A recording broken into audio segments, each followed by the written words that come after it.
Hey there folks, you're watching Music is a Journey. I'm Peter Scove. I have been talking about doing these videos where I just have 5 things, like 5 albums or 5 bands or 5 whatever to say, and I kind of started it a little bit earlier this year because I did a video about my Vader CD collection, which was exactly 5 albums.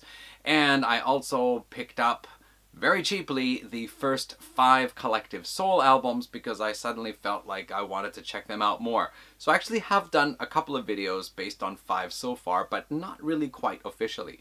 So today what I'm going to do is crack off 3 of these videos where I got 5 things to say. So I'm going to introduce this here as the first of the 3.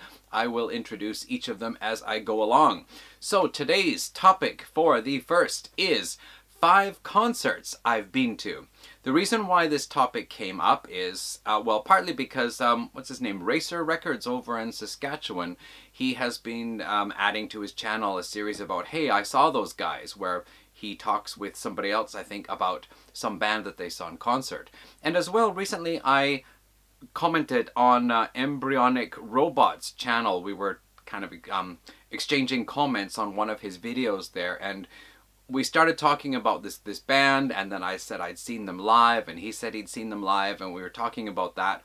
And I thought, you know what, maybe I should do a video about 5 concerts I've been to where there's something memorable about them. I guess they've all been memorable, but so that's the first topic for today. So here we go. The very first concert I went to was Judas Priest, Defenders of the Faith, back in 1984. I was 13 years old. Here's this photo again. I think I've shown it at least twice so far. That's not me anytime around at the concert. That was me at the age of, well, yeah, I was 13 at the time this picture was taken, but that's me wearing my concert shirt, which I actually still have in a box in there. So what about the concert? Well, I went with a friend of mine from Boy Scouts, actually, a guy named Dwayne. Interesting side story, Dwayne's parents had a garage sale. They were getting rid of records, and that was the first time I ever saw Iron Butterfly's In-A-Gadda-Da-Vida album. Years later, a couple of years later, I became interested. Hey, I know this one. But anyway, Dwayne and I went to the Judas Priest concert. It was at the Pacific Coliseum in Vancouver. That is where the Vancouver Canucks were playing for a long time until they moved over to GM Place, I think it was. So that's where we saw the band. A couple of things I remember is, I remember going in to use the washroom before the concert started. And I was 13, right? And almost everyone there were older kids, like, 15, 16 and up into their 20s, and basically everyone was a rocker. Everyone was in denim with long hair and looking pretty tough. Back in the 80s, if you were a metal fan, you were probably pretty tough. Now it's like metal fans look tough, but they're all really nice people. But back then, you didn't mess with metal fans, right? So anyway, I walk into the washroom, and, a lot of people in leather, long hair, moving in and out. And there's one guy just flat out face down on the floor in his jeans and denim jacket and long hair. Not moving, nobody paying any attention to him. And I don't know if it was that he'd gotten in a fight and got slugged and he was flat out on the floor. Had he passed out from drugs or alcohol? I had no idea. But here I was, 13, walking into a room of all these big, tough-looking older kids and young men, and there's this guy just on the floor. So that was like, oh, welcome to your first rock concert. Then, of course, during the show, I remember they had the big medallion on stage with the mouth open, and Rob Halford coming out on his Harley, riding his Harley out of the mouth.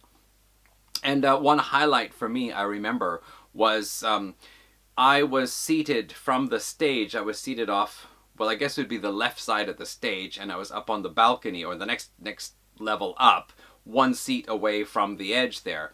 And I remember Rob Halford, during one guitar solo or instrumental part, he came over to that side of the stage, and he looked out at the audience and did some gesture, and then he looked up in my direction.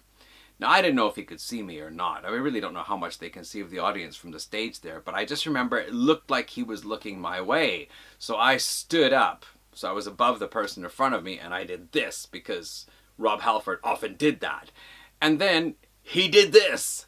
And I don't know if it's just, he just gave that gesture. I don't know if other people did it, but it just felt like he was looking at me and I did this and he did it too. So maybe he saw me, maybe not. I don't know, but it was pretty cool. One kind of disappointing thing though is I read Rob Halford's autobiography, Confessions, and he talks about how during the Defenders tour he constantly got pissed before going on stage. So, you know, for me it was like, wow, maybe I just connected with one of my favorite rock stars, and for him it's like, I'm drunk on stage and I'm gonna do my best to sing the songs. Hey everybody. So I don't know, but I really like the guy anyway. So there was that, and I do remember somebody throwing a roll of toilet paper through the air. It went over onto the stage and right into the mouth of the Metallian. I think it bounced once and went into the Metallian's mouth.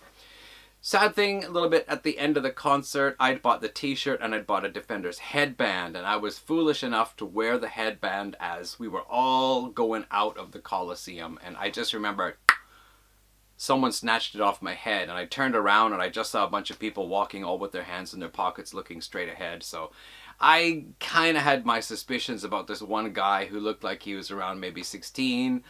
Maybe it was him, but what can you do, right? $5 headband, $5 in 1984 anyway. So that was the one disappointing thing. So that was Judas Priest, Defenders of the Faith. So I went to a couple of other ones after that, but you know, I wasn't like a huge concert goer because in a way I felt I would rather spend, I don't know how much they were, like $20, $30 for a ticket back then, but I felt I would rather spend the money on getting 3 or 4 cassettes, which I could listen to over and over again, than go to a concert. But anyway, I think the next one I want to mention is Aerosmith's Permanent Vacation Tour. Aerosmith were back in the saddle, doing really, really well, and if I remember correctly, Great White opened for Judas Priest, because I remember the singer introducing the song Stick It from their full-length debut album. Twisted Sister opened for Iron Maiden, but Cinderella, I don't remember if Cinderella opened for Bon Jovi or Aerosmith, but I think it was Aerosmith. But if they opened for Aerosmith, I don't remember who opened for Bon Jovi. Anyway, so I remember that, and the one thing I remember is the bass player had to do keyboard duty as well, and I remember him putting the bass guitar under the keyboard stand, and then while playing the keyboards he kept banging the bass with his foot to kind of play that one open string note, and I thought, wow, that's just not how to play a bass guitar, but what can you do? Anyway, Aerosmith was really fun.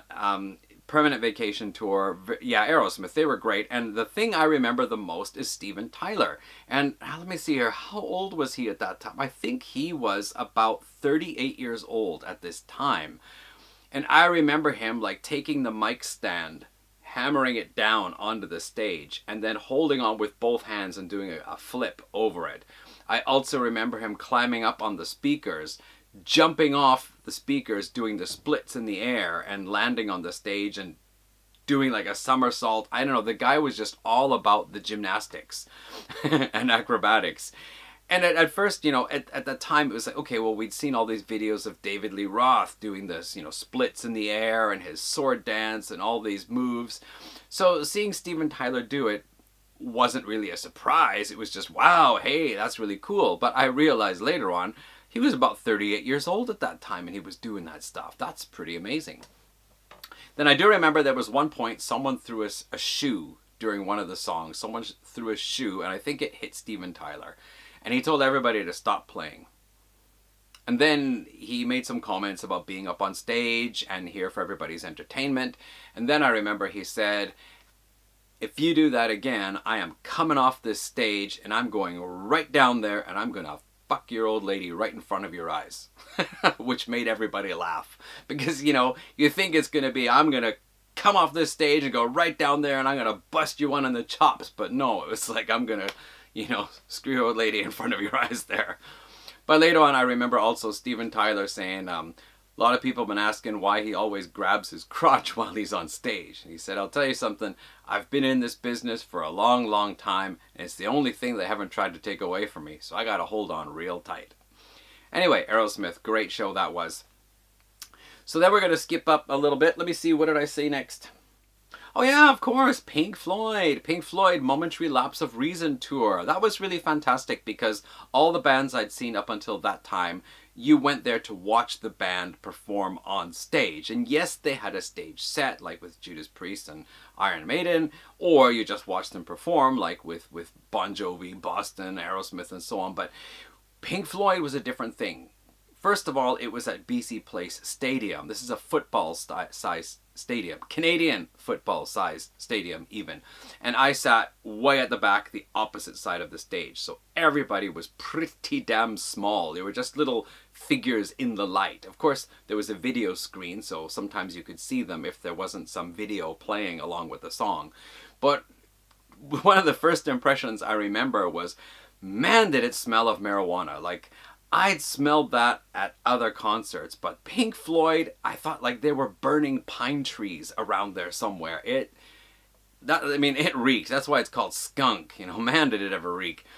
But fantastic show. I don't know if that was any effect of, you know, secondhand smoke or anything, but I remember the lasers. They had like these like fields of laser beams coming out, and one time the laser beams were just moving in these slow, very slow waves like this, and it looked like there were clouds moving through them. I don't know if those clouds were part of the projection or if it was just from all the stuff people were smoking, but anyway, it looked really, really cool. And then there was things like one of the beds. They had a bed from like the cover of the album that just came like floating across, sailing across the audience's heads and going off in the distance. I think it exploded at the end too. Kind of went and behind the stage, and there was an explosion.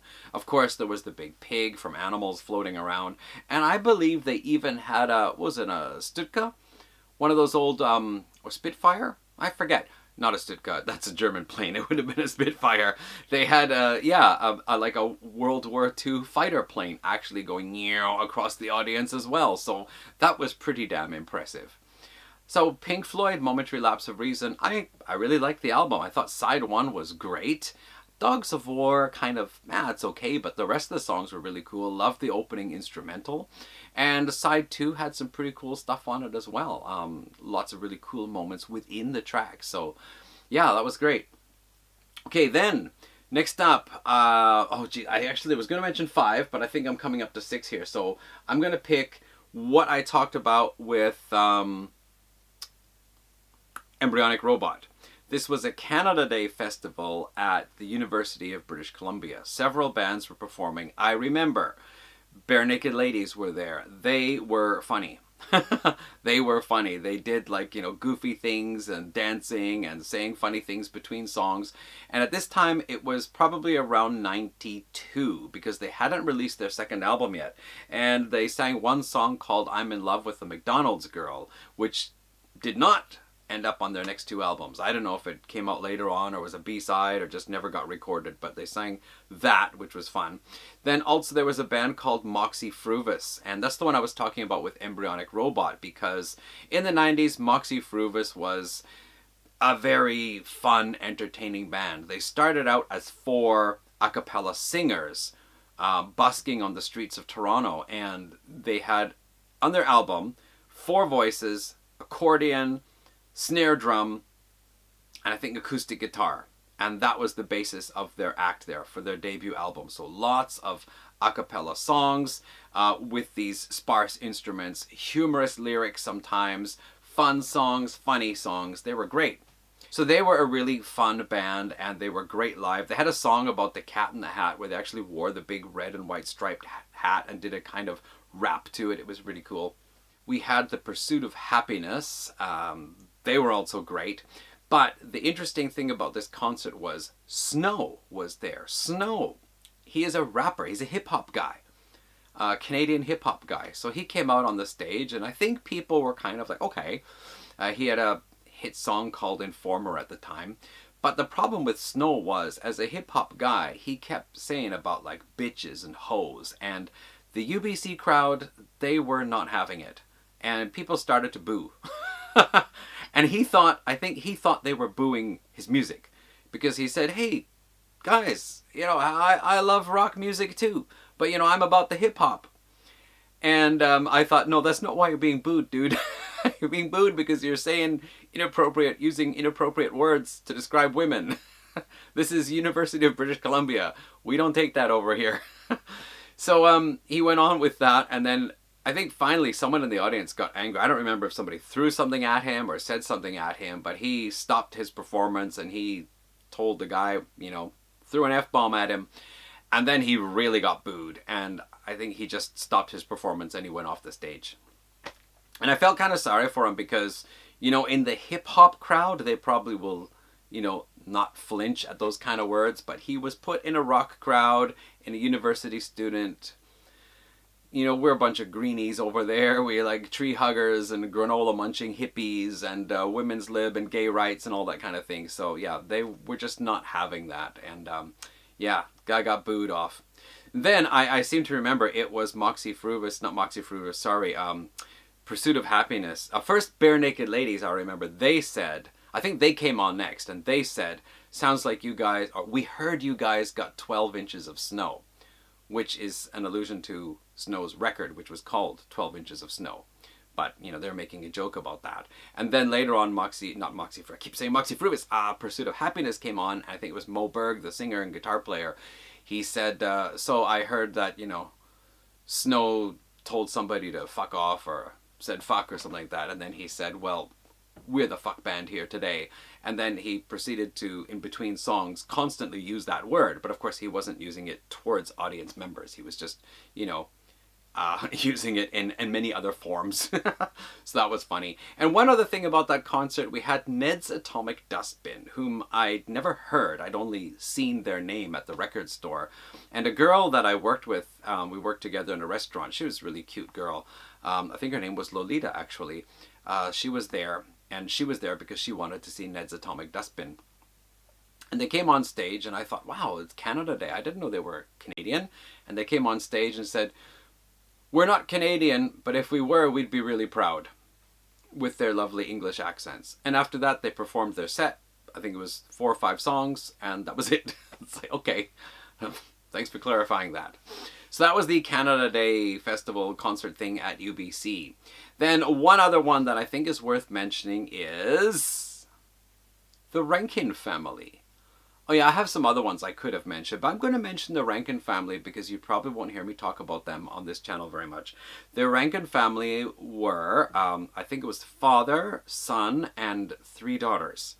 And they're from Cape Breton Island, Nova Scotia. So they have a lot of Celtic-based folk and country type songs. They even sing some songs, some traditional songs in Gaelic. And I really liked them. The girlfriend I was dating at the time, she really liked Rankin Family as one of the many groups that she liked. And we went to see a concert of theirs. And they were really good. They were between songs. They had some fun things to say, especially one of the girls. I think her name was... I don't remember which one it was now. One of them was named Cookie, but I don't think it was her. But she had a sense of humor, and she was very entertaining between the songs. But they also did that kind of... well, you know the riverboat dance thing where they all kind of like, their torsos don't move. Their hands and arms are still and just their feet are moving around. And it was the three ladies were doing that on stage with the skirts moving and the feet moving. And it was just really cool. So I remember that the Rankin family, I was really impressed. And it was probably not a concert I would go to again. But it was definitely worth it and a memorable experience. So those are 5 concerts that I have talked about in my video of 5 somethings. That's the first one. Thanks for watching. I've got a couple of more coming up.